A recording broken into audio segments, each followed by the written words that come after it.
मौलाना अहमद रहमतुल्लाह अलैह फरमाते हैं कि मैं तहज्जुद की नमाज पढ़ने के लिए मस्जिद जा रहा था, तो बीच में कब्रिस्तान पड़ता, अभी बहुत टाइम था, तो मैं कब्रिस्तान के अंदर दाखिल हो गया। तो सोचा थोड़ा फातिहा पढ़ दूं। तो एक पेड़ के पास मैं बैठा, मेरी आंख लग गई। तो मैं देखता हूं क्या हूं कि तमाम कब्रें शक हो गई, फट गई, तमाम कब्रें फट हो गई है। उसमें से सफेद पोश लोग निकले हैं, एक झोला हाथ में कुछ उठा रहे हैं, झोला में डाल रहे हैं, उठा रहे हैं, चुन रहे हैं, झोला में डाल रहे हैं। एक आदमी उसमें ऐसा है, वो टेक लगा के बैठा है।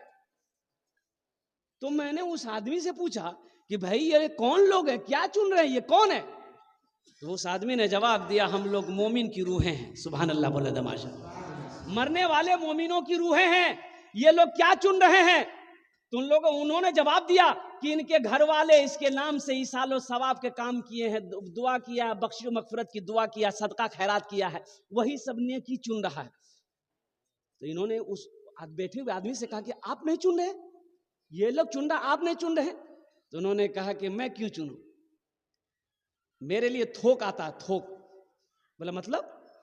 तो उन्होंने कहा कि मतलब ये है कि मेरा बेटा हाफिज कुरान है, रोजाना ये खत्म कुरान पढ़कर मुझे बख्श देता है। सुभान अल्लाह बोला। मुझे चुनने की क्या जरूरत है, मुझे एक एक नेकी चुनने की क्या जरूरत है? मेरा बेटा रोजाना ये खत्म कुरान पढ़कर मेरे हक में दुआ कर देता है, अल्लाह के फरिश्ते थोक लाकर मेरे पास नेकियां लाता है। मेरे भाइयों, आज अफसोस है, ये हमारे मामा हाफिज व कारी जनाब नय्यरुल इस्लाम साहब, वो गवाह, आज मेरी माँ नहीं है ना मेरा बाप है। आज मुझे अफसोस होता है कि काश मेरी माँ जिंदा होती, मेरा बाप जिंदा होता। जब खिदमत करने के लायक नहीं था, खिदमत कर ना सका, और जब उस लायक हुआ तो माँ चली गई, बाप चला गया। बहुत सारे इसमें लोग हैं जिसके माँ नहीं है, जिसका बाप नहीं है, उनके दिल से पूछो जाकर माँ बाप क्या होता है, हमसे पूछो माँ क्या है। मत पूछो रातों को मैं भी, मत पूछो रातों को मैं भी, कैसे कैसे सोता हूँ। जब जब माँ की याद सताए, चुपके रोता हूँ, चुपके रोता हूँ। मत पूछो रातों को मैं भी, कैसे कैसे सोता हूँ। जब जब माँ की याद सताए, चुपके रोता हूँ, चुपके रोता हूँ। है दर माँ के चरणों में, तन मन धन कुर्बान है। जो माँ की ममता ना समझे, वो कितना नादान है, वो कितना नादान है। इंशाअल्लाह माँ बाप की कदर करोगे, उनकी खिदमत करोगे, उनकी दुआएं लोगे। नौजवानों, एक बात याद रखना, माँ राजी है, बाप राजी है, अल्लाह राजी है। माँ बाप नाराज, अल्लाह नाराज। कुर्बान जाओ, ये तुम्हारी नमाज, ये रोज़ा, ये सदका, ये ज़कात, ये खाने काबा का हज, ये कुरान की तिलावत, कसम खुदा की एक तरफ पड़े रह जाएंगे। अगर रूठा हुआ माँ बाप है, नाराज अगर माँ बाप है, अल्लाह उस वक्त तक तेरी नेकियों को कबूल नहीं करेगा जब तक रूठे हुए माँ बाप को मना नहीं लोगे। ये हम नहीं करें, अल्लाह के रसूल का फरमान है, और अल्लाह की लानत है उस पर। अल्लाह के रसूल ने लानत कही है कि अल्लाह की लानत, तमाम मखलूक की लानत, जमीन और आसमान की लानत है उस औलाद पर जिन्होंने अपने माँ बाप के दिलों को दुखाया। लानत है। एक सहाबी हैं अलकुमा, आखिरी वक्त है, कलमा पढ़ना चाहते हैं, कलमा जबान पे कलमा नहीं आ रहा है। बीवी घबरा गई, ओ बीवी दौड़ी दौड़ी अल्लाह के रसूल की बारगाह में गई, या रसूल अल्लाह करम फरमाए, या हबीब अल्लाह मेरा शोहर अलकुमा का आखिरी वक्त है, कलमा पढ़ना चाहते हैं, जबान पे कलमा नहीं आ रहा है। अल्लाह के रसूल इरशाद फरमाए, चलो मैं आता हूँ। अल्लाह के रसूल साहबा के साथ अलकुमा के घर पहुँचे। आप चेहरा देखा अलकुमा का, चेहरा देखने के बाद आपने समझ गया कि किस बीमारी में मुब्तला है। तो आपने फरमाया, इसकी माँ है, अलकुमा की माँ है। कहा या रसूल है, बोला उनको बुलाओ। माँ आई तो अल्लाह के रसूल ने पूछा कि तेरा बेटा कैसा है? कहा कि या रसूल अल्लाह, वो बुढ़िया कहने लगी या रसूल अल्लाह, ये अलकुमा आपके पीछे 5 वक्त की नमाज पढ़ता है, रमज़ान का 30 रोज़ा रखता है, कुरान की तिलावत करता है। तो अल्लाह के रसूल ने फरमाया मैं ये नहीं पूछ रहा हूँ, मैं ये पूछ रहा हूँ कि तेरे साथ तेरे बेटे का कैसा सलूक है? कहा कि या रसूल अल्लाह, मैं उससे नाराज हूँ, ये मेरे सामने अपनी बीवी को तरजीह देता है, मेरी बातों को नहीं मानता है। तो अल्लाह के रसूल ने इरशाद फरमाया ऐ ज़ईफ़ा, अपने बेटे को माफ कर दे। कहा कि नहीं, किसी भी कीमत में मैं माफ नहीं करूंगा।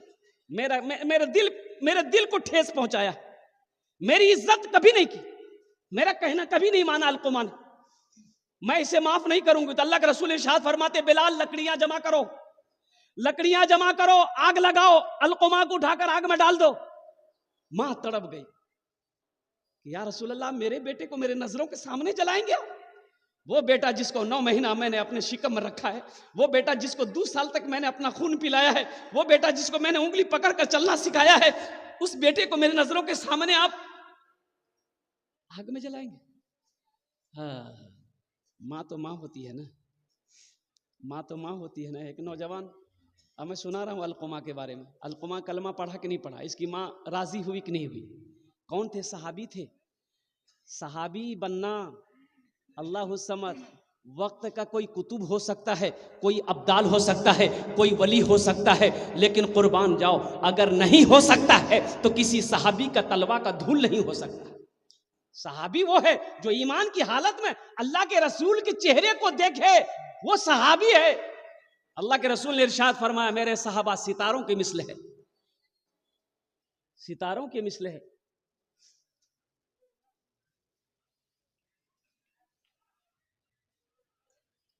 अल्लाह के रसूल ने इरशाद फरमाया ज़ईफ़ा माफ़ कर दे अपने बेटे को, नहीं तेरे बेटे को जला दूंगा। या रसूल अल्लाह, मेरे बेटे को आप जलाएंगे? चलिए मैं आपको गवाह बनाती हूँ, मैंने अपने बेटे अलकुमा की गलती को माफ़ कर दिया। माँ की ज़बान से इतना निकलना था, अल्लाह के नबी ने इरशाद फरमाया बिलाल जाके देख अलकुमा कलमा पढ़ा के नहीं। तो हज़रत अलकुमा ने पढ़ा अशहदु अल्ला इलाहा इल्लल्लाह व अशहदु अन्ना मुहम्मदन अब्दुहु व रसूलुहु, कलमा पढ़ते हुए इस दुनिया से जा चला गया। तो अल्लाह के रसूल ने अलकुमा की जनाजे की नमाज पढ़ाई। जनाजे की नमाज पढ़ाकर जब लौटे, अल्लाह के रसूल ने इरशाद फरमाया उस पर अल्लाह की लानत हो, तमाम मखलूक की लानत हो जो अपने माँ बाप के दिलों को दुखाए, जो अपने माँ बाप को तकलीफ पहुँचाए, जो अपने माँ बाप को परेशान करे। इसलिए मेरे बच्चों, नौजवानों, अगर कोई भूल हो गई है, माँ बाप से अगर कोई गलती हो गई है, या तुमसे माँ बाप की बारगाह में कोई गलती हो गई है, या नहीं बात कर रहे हो, कुछ उल्टा सीधा कभी बोल दिए हो, बदज़बानी कर लिए हो, तो खुदा के वास्ते इस जलसा से एक पैगाम लेकर जाना, इस फकीर की एक पैगाम लेकर जाना। मेरे बच्चों, अपनी माँ की बारगाह में जाके माफ़ी मांग लेना, अपने बाप से माफ़ी ला मांग लेना कि बाबा हमरा माफ़ करी दे, हम तोरा कुछ कह लो ले, मियाँ ते हमरा माफ़ करी दे, हम तोरा कुछ कह लो ले। माँ बाप राजी, अल्लाह राजी, माँ बाप नाराज, अल्लाह नाराज। इंशाअल्लाह माँ बाप को खुश रखेंगे। कितने लोग तैयार है? जरा हाथ उठाए इंशाअल्लाह। हाँ हाँ, है। हमको अपने माता पिता पे आज बड़ा अभिमान है जिनके सर पे माँ की ममता, जग में बड़ा इंसान है, जग में बड़ा इंसान है। जो माँ की ममता ना समझे वो कितना नादान है, वो कितना नादान है। पीते पीते दूध कभी आंचल में जब छुप जाते थे। आज ना जेंटलमैन बने हो, उस पल को याद करो जब तुम छोटे थे। दरवाजे में खेलते थे, नाक से नेटा चूता था। नेटा साफ करने का बच्चा लोगों का स्टाइल है, हे रंग मार के हाथ, हे रंग मार के आकम रंपो चल गए। वो तो माँ है ना, वो तो माँ है। आंगन से नजर पड़ गई माँ की, मेरे बेटे का नाक से नेटा चूरा है। माँ दौड़ी, माँ भागी, आंगन से आई और अपने हाथों से अपने बेटे के नाक की गंदगी को साफ की। ये तो माँ है। हम पखाना कर देते, माँ गोद में लेके बैठी, हम माँ की गोद में पखाना कर दिए। माँ कभी घिन नहीं की, माँ ने कभी नफरत नहीं किया। आज माँ खांसी कर दे, बाप खांसी कर दे, तो हम कहते की खो खो खो करते रह जा, चुपचाप मानी रहा, की बैठ खाओ में इतना थूकते रह जाते। हाँ हाँ हाँ, मेरे नौजवानों, माँ बाप की बारगाह में उफ ना कहो। अल्लाह का कुरान कहता है वक़दा रब्बुका अल्ला ताबुदू इल्ला इय्याहु व बिल वालिदैनि इहसाना इम्मा यबलुगन्ना इंदकल किबरा अहादुहुमा औ किलाहुमा फला तकुल लहुमा उफ़्फिन वला तनहरहुमा व कुल लहुमा कौलन करीमा वख़्फ़िज़ लहुमा जनाह ज़ुल्ली मिनर रहमति व कुर रब्बिरहमहुमा कमा रब्बियानी सगीरा। कुरान पढ़ो, माँ बाप का मकाम क्या है ये कुरान बताएगा ना। कॉलेज यूनिवर्सिटी की किताबों में नहीं लिखा, ये कुरान बताएगा। सूरे बनी इस्राइल की ये आयत है, आयत नंबर रुकू नंबर 2 है, पढ़ो तिलावत करो। मेरा अल्लाह कहता है ए लोगों, मेरे साथ किसी को शरीक ना बनाना, अपने माँ बाप के साथ अच्छा सलूक करना। जब ये दोनों बुढ़ापे को पहुंच जाए, इन्हें झिड़कना नहीं, इन्हें उफ तक ना कहना। और सुनो, मेरी बारगाह में दुआ करना, रब्बिरहमहुमा कमा रब्बियानी सगीरा, या अल्लाह मेरे माँ बाप के ऊपर रहम फरमा दे, जिस तरीके से उन्होंने मुझे बचपन में पाला पोसा बड़ा किया।